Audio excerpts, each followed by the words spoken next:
That's when, oh, Frieren killed him. Okay. That works perfectly against Aura, because that's what her power's all about. I forgot his name. Show&tell. Hi guys, I'm Judy, and today I'm going to be watching Sousou no Frieren episode 10. And in the last episode, we saw Fern and Stark defeated the demons respectively as the big demon. I don't remember their name. Their names. Something with an L. I don't know. Anyway, they defeated them. Fern was really cool. And Stark was also really cool, but he was having a little bit more of a hard time, but he still pulled through and they defeated them. And now we have Frieren left to fend off against Aura, the guillotine. And we know that her power is to, like, she has the ability to kind of weigh the mana between between herself and her opponent, and if she wins, then she can control her opponent. So that's crazy. But I don't think she will be able to control Frieren at all. Let's see how it plays out. Let's get into it. If you want to get ahead on Sousou no Frieren reactions, I have everything posted on Patreon, or you can get edited reactions by becoming a member on my YouTube. Most importantly though, I hope you enjoyed these reactions.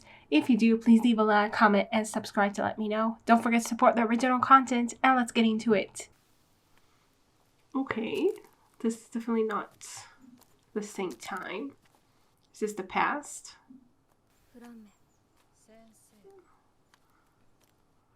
Her master.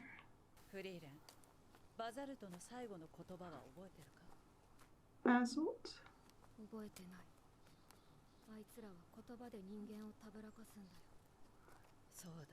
Oh, it's a demon.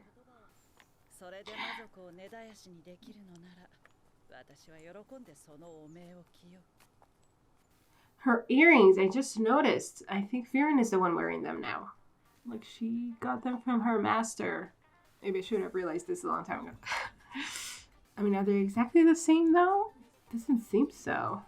Because they had a little thing at the end there, and it doesn't seem that she has them. I don't know. I still think it's the same earrings, though. Maybe she just changed them a little. I don't know. You're dead, I think, yeah. Are they going to join her? Like, to help? Yeah, she's alone. But maybe not for long. Okay. I was wondering about that.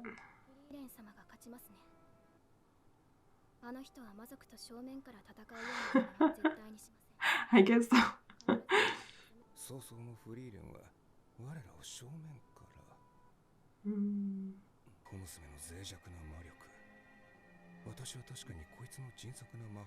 Yeah, exactly.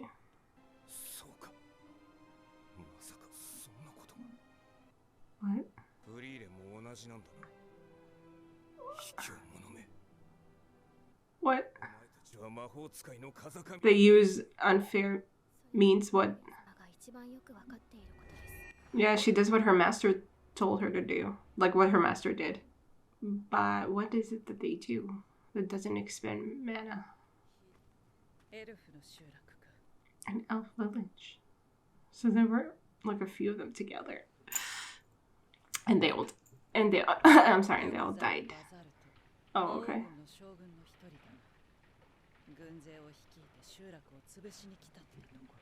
Yeah, but they killed him.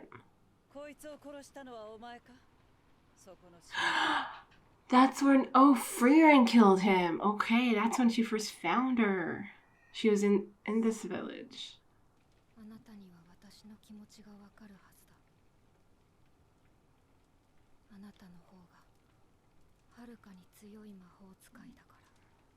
And yet you have more mana at the moment.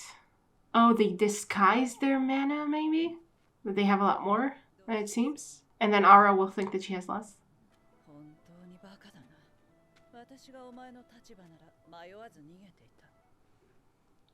Well, we know what she learned, who she learned it from.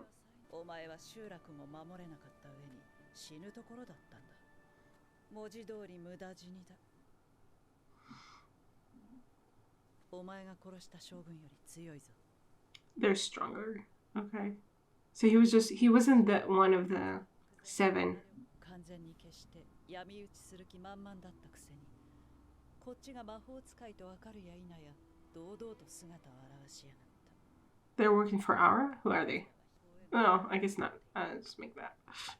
人間の魔法使い、そのエルフの女を置いていけ。 What do you have against elves? エルフを皆殺しにしろ。 That's why there aren't many of them. Why? What if the Demon King is an elf? I'm thinking about the opening image there. The image in the opening, I mean. 自らの魔法に対する自信と信頼。 要するにクソみたいなおごりと油断だ。 Okay, I guess they're no longer. Ooh. Yeah, because of the because she. I guess. Exactly, yeah. That's what they're doing. Oh, wow. That works perfectly against Aura, because that's what her power is all about. I mean, I don't feel like it's even that, you know. I mean, yes, it's a trick, I guess, but they totally deserve it if that's what they fall for. Like, if they take things at face value and don't even think for a moment that they could lose, I guess it's their downfall. Yeah, makes sense why she would hate them.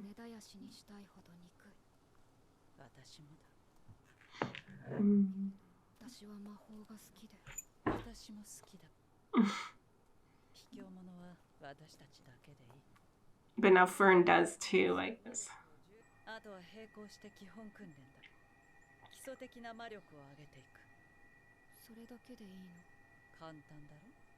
I think that's what she told Frieren when she started teaching her.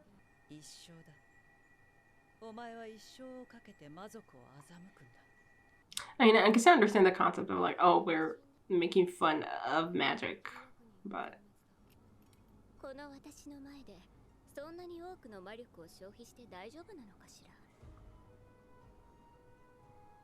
She's gonna use it.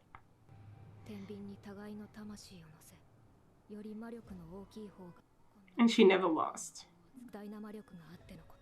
Mm-hmm.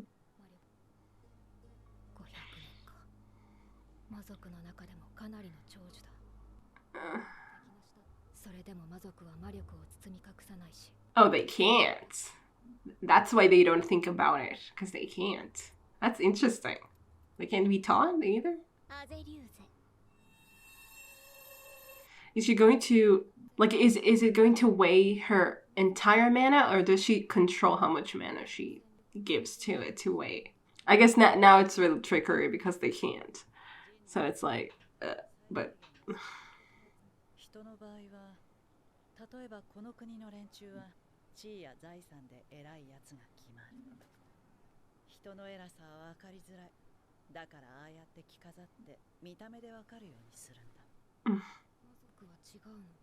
強さってのは見れば分かる。And sensing their mana, yeah. So they dress themselves up with it, like... So maybe it's not that they can't physically.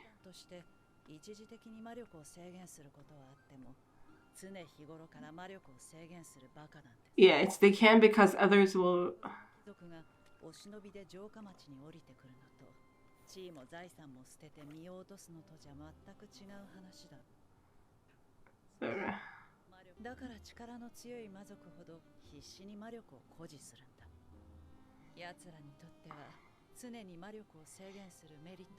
They just don't get it. Interesting. Sure.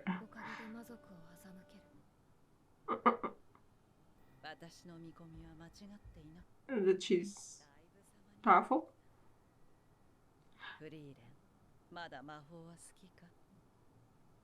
What?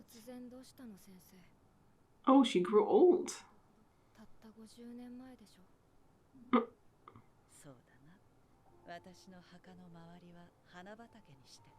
She died of old age? That's nice. 私の一番好きな魔法は綺麗な花畑を出す魔法だ。小さい頃両親が教えてくれてな。Oh. Like they love magic and all they can do. 教えてよ。And all they can do for the most part is, like, all they focus on is the fighting magic because that's what they have to use against the demons. 歴史に名を残そうなんて考えるなよ。目立たず生きろ。お前が歴史に名を残すのは魔王をぶっ殺す時だ。And then she did. Oh, that's really pretty. That's so sweet.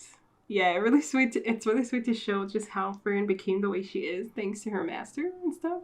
And for some reason was sure that she got like a very tragic ending, but she just died of old age, and that's really, I don't know, I love that. And the fact that now she's like kind of, I mean, we know that she's searching for spells because of, I forgot his name. It's been a while since we talked about it, because of himmel. But I think it's also because of her master, kind of, you know, to find the beauty in magic in like little spells all around, I think. Like the spell with the flowers.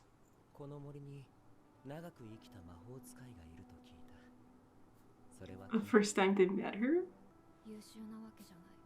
Not at all.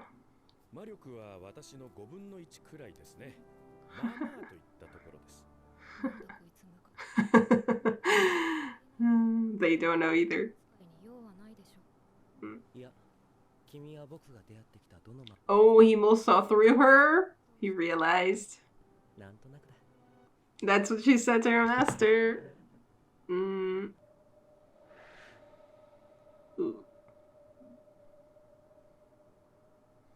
How very clear what side we're on in this manner. Colors.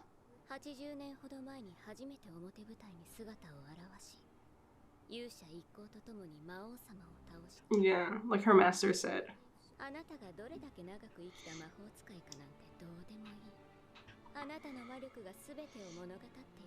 Of course it does.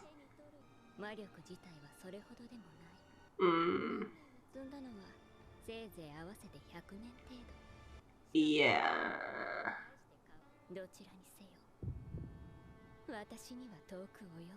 Let's see it. Is that the result? Wait.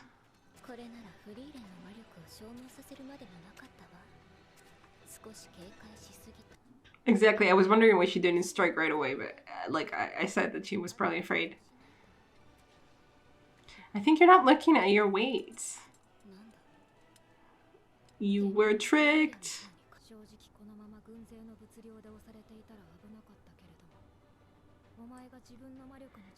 Yeah. Yeah, they should make it. I mean, that's exactly the point, that she didn't make a name for herself, so you don't realize the truth about this.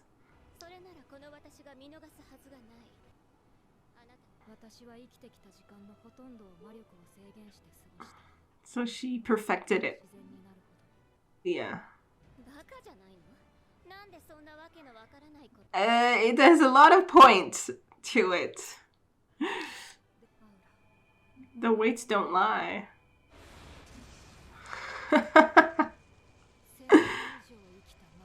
Over 1,000 years. Let's go. And the thing was that she wouldn't believe it, even as the weights were turning. She wouldn't believe it because she didn't see it. Damn.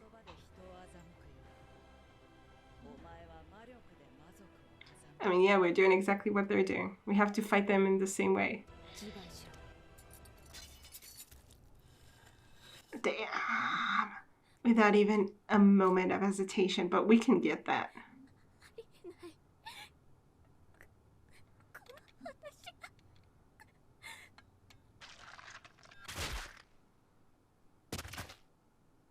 Wow, I love the way they did that.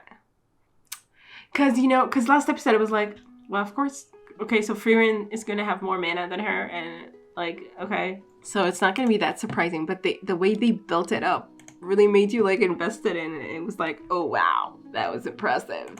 Because we first had Languf, or whatever his name is, he said like, oh, she has a lot less mana than Aura, and I was like, oh, okay, so they know already that she has less mana, so why did Aura not do the weight thing right away and stuff? And I was like, okay, and then Fern said, oh, she will never face her head on or something. So I was like, oh, okay, so I guess she has some trick up her sleeve or something. We're gonna like it's not gonna be what I thought, that, you know, we were going to be shown just how much mana Frieren has and like how incredible it is.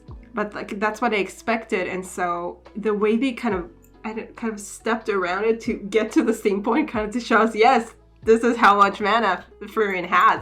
But it was very cool. I don't know, the way they built it up, and all the history with her master and everything she was taught by her, and we see how it's reflected, and now we understand exactly what she's doing. Like, I mean, she taught Fern that too. Fern was also hiding her mana. Like, it was all about fighting the demons pretty much from the get-go, and we just didn't really realize it, I guess, or something. Like, it wasn't really on the forefront because we were looking for spells, and we were like, it seemed like, oh, we're on a journey that has no purpose or something. That's what she kept saying. Like, and that's the whole idea, really, that she keeps on kind of like evading the issue, kind of like staying, you know, obscure. Like, even after killing the Demon King, it's like she fell off the map. The master told her, like, live in obscurity, don't make a name for yourself, and then you kill the Demon King, and then you'll make a name for yourself. But even after that, she stopped because she kind of, I guess, wanted to regain the same effect that it would have. The people wouldn't know about her, the demons wouldn't know about her, they wouldn't know this trick. Like, the whole point of this trick is that they're tricked. So if they start having rumors about her, about how powerful she is, that will be a problem. And I mean, I guess if she faces, you know, these demons one by one and kills all of them, and there's no one to spread the rumors, then that's fine, I guess. I mean, like, I'm pretty sure, I don't know, but I'm guessing that she used the same trick against the Demon King at the time, but then the Demon King died, and so he couldn't like spread it to other demons or something. Or like, it's not a known thing that she does this thing with the mana, right? Or she didn't even use it until now. Like, she really kept it. But then that's interesting because killing the Demon King was kind of like the last, it was what her master was telling her, like, you know, you have to keep a low profile until you kill the Demon King. And she did that. And now she's doing it all over again, it seems like. And we don't know exactly what we're heading for, though. Like, in terms of the demons. The generals, or whatever they are, they're still around, I guess. Some of them, at least. But the Demon King, as far as we know, is dead, unless something else is going on there. And now she's kind of like, you know, all those demons that she didn't kill 80 years ago, now she's like going through them. Like, we had the one with the seal. She's really like kind of, I guess, clearing the world of the demons left. So it feels like the Demon King himself wasn't even the last goal she had in mind. She knew there would be a time when she has to go after the rest of the demons or something. She was preparing for that. That's really cool. And just the idea that, you know, they talked about how they love magic. And we know that magic has a lot of really pretty spells, or spells that are not about killing, and they don't get to experience that because they hone their magic for killing the demons. They made it their life purpose. But I guess after killing the Demon King, kind of Frieren kind of let that go. And now she's kind of doing it at the same time. Like, she's enjoying the magic at the same time as she's preparing to kill the demons. And I guess the fact that she's enjoying the magic in obscurity is also like helping her keep her kind of advantage. It's really interesting because it's obviously because of Himmel that she started, you know, collecting all these spells and going after this adventure. I mean, it's like an effect for her master, like this love for magic. I mean, she had it herself, but like her master kind of like shared that with her, but they could never really do anything about it, or they didn't, like, they focused all of their training and everything on the fighting magic, the revenge magic, and now she's able to do, like, she's had time to kind of focus on the other side of it, and the side of magic that she loves, you know, and that's interesting. But it definitely, like, the way that it was told to us, it definitely made us, like, feel like, oh yeah, that's what we're doing, you know, that's what we're going after, the silly magic spells that she's collecting from all over the world. Silly, or not necessarily silly, but like not the deadly kind, because we barely saw any of it. Like, we saw some of it for sure, but like not to this degree. That's really interesting. I just loved how this episode like unfolded, and also the fact, obviously, that that she saw through the master's like kind of trickery with the mana, and Himmel saw through her. So I guess it makes us see the connection, immediate connection between people who see the true strength of each other. I guess that's cool. And also the whole talk about how mana is for demons like a trappings that they can't let go of. It's not physically that they can't learn it, I guess. If they set their mind to it, I guess they could. Maybe it doesn't come naturally to them. But maybe it doesn't come naturally to them because they never had to, do it. Because all they do, they spend their time perfecting a kind of magic spell, Each one of them is like, they dedicate their entire hundreds of years of life to perfecting the magic. If they chose to do this, they could, but it's like, it doesn't come naturally to them. It's not like, like Frieren said, to elves, it's really easy to control the mana. Because maybe it's been something that they, that they didn't care that much about. Or maybe they always kind of knew to use this trick against the demons or something. I don't know. But the demons, because they never had they don't know how to survive among themselves without displaying their full strength at all times. So they never think to even do this kind of thing. So they never even try. So it's become this kind of very rusted, like they said, they can't. Because in a lot of ways they can't. Because they never tried it, and it's been so many years that they, I guess they focus on other aspects of their magic or something. They focus on growing their mana and showing how much mana they have. That they, it's become like this dormant thing that they they don't even know how to use. It's so interesting. I like the comparison between that and, and wealth and status and stuff. That people have to display their power through their clothing or whatever, and demons have to display their power through their mana, and they don't realize. Aura was saying, even as she was faced with the result of the trick, she was like, okay, what's the point of that? What's the point of suppressing mana? It makes no sense. And she's like, that's exactly the point, that you don't get it at all, and that it comes at you and you're like, okay, and you don't realize what it means, and you don't realize that you've been tricked.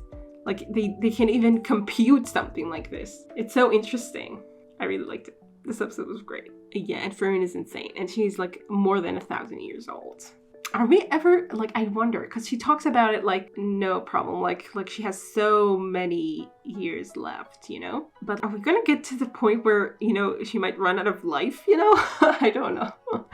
Probably not, because probably it's not going to be 80 more years or anything. So I guess Fern and Stark will die by then. So it doesn't even matter to us right now because we're focusing on the now. So, but I do wonder, I don't know. It's interesting. Because thinking about it, at some point Fern and Stark will die and then she will, be alone again. And I mean, she's used to it. But, she will make more of this time together with them, I guess. Now that she's been affected by humans so much with Himmel's party and Himmel himself. And we're already seeing her do more, to some degree at least. Try to connect with them more and stuff. It's a different relationship in some way, because she kind of took them under her wing in some way. Not exactly. Yeah, but it's she chose them to some degree. She was kind of, I guess, tricked to choose them or something, but it's different than the party with Himmel and stuff. They chose her and she was like, okay, I'll go with you, I guess, or something. Yeah, I really liked, learning more about the master, about their relationship, also about her past, Frieren, the fact that she lived in a village of elves. I was wondering about that. And then they all died and she had nothing. And so, it makes sense why she would focus everything on killing demons. It's interesting because you have, such a long life, incredibly long, and so the fact that you dedicate your life to revenge, it goes on for eons. It's yeah, I'm still the same girl that 1,000 years ago lost all her family, I'm going to kill you for that. Yeah, well, I guess, demons also live for very long, so some of them haven't lived then and weren't part of that, but some maybe have. Also interesting that the Demon King wanted to kill the elves. Why? What's so yeah, I feel like there's something more there. Okay, besides the fact that they're enemies, I guess. And also elves can control their mana, which we learned is kind of the downfall of the demons. But I don't think the Demon King was thinking about that. I don't know. What was so special about elves that he wanted to kill them in particular? It feels like, wanted to annihilate them. I don't know, was that the last elf village maybe not. But like, it seems like they're very, very scarce now. If they ever were not scarce, you know? I mean, she did talk about how they don't have an urge to reproduce. So it's like they're dying out. And they do live for very long. So, I mean, it makes sense because if, like, imagine them giving birth a lot, it's going to be overpopulated in a very short time, I guess. Like, they don't feel the need for that because they live for so long, I guess. That's interesting. Makes me wonder. There's definitely something about the elves, something. Like, coupled with that image that keeps intriguing me in the opening song with the elf sitting on that throne. I'm sure that there's more to it. Yeah, this was a very cool episode. I hope you guys enjoy this reaction, and I will see you in the next one. Bye. Special thanks to my top patrons: Freddy and Tier, Andy Plays All Night, Stone Tree, Tieranor, Michael Gabriel, and Jack Fred. And to the rest of my amazing patrons, without your support, I will never be able to do any of this. Thank you so much.